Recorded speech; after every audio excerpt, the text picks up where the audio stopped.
un homme a eu un songe extraordinaire, merveilleux, qui a bouleversé sa mentalité et qui nous est rapporté dans la Bible et qui a bouleversé le monde. Un jour, un homme a eu un songe et il a su que Jésus serait le Sauveur. Dans l'évangile de Matthieu, au chapitre 1, verset 20, « Comme il pensait, voici un ange du Seigneur lui apparut en songe et dit, « Joseph, fils de David, ne crains pas de prendre avec toi Marie, ta femme, car l'enfant qu'elle a conçu vient du Saint-Esprit.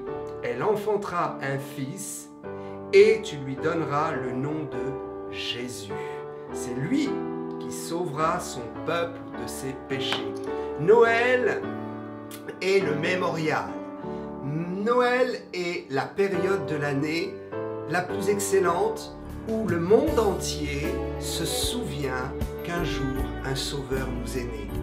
Même si il est vrai que ce n'est pas un 25 décembre que Jésus est né, c'est en tout cas la date qui rassemble dans le monde entier toutes les nations autour d'une espérance. Le Sauveur nous est donné. Il n'y a pas d'autre espérance. Ce ne sont pas les politiciens qui vont nous sortir de la crise. Ce ne sont pas les ingénieurs ou les scientifiques, avec tout le respect que je leur dois. Ils ne sont que des hommes. Ce qui nous sauvera de la crise, c'est Jésus-Christ, notre Sauveur. Il est venu sur la terre pour nous pardonner nos péchés et pour nous donner l'espérance d'un règne nouveau. Je vous encourage à passer de bonnes fêtes de fin d'année et à vous souvenir que le 25 décembre, nous voulons célébrer la mémoire de la naissance de Jésus. Jésus est né, il a vécu, il est mort à la croix, il est ressuscité et aujourd'hui, il est vivant avec tous ceux qui espèrent en lui et qui lui ont donné leur vie.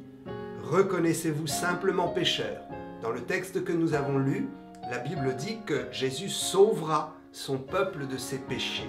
Croyez que Dieu vous aime et qu'il vous a déjà tout pardonné en Jésus-Christ. Profitez pleinement de cette fête de fin d'année. Je vous souhaite un joyeux Noël en famille. Je vous souhaite un joyeux Noël avec tous vos amis.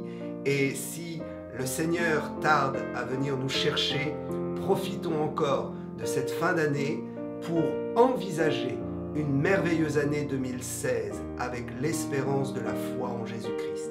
Que Dieu vous bénisse abondamment.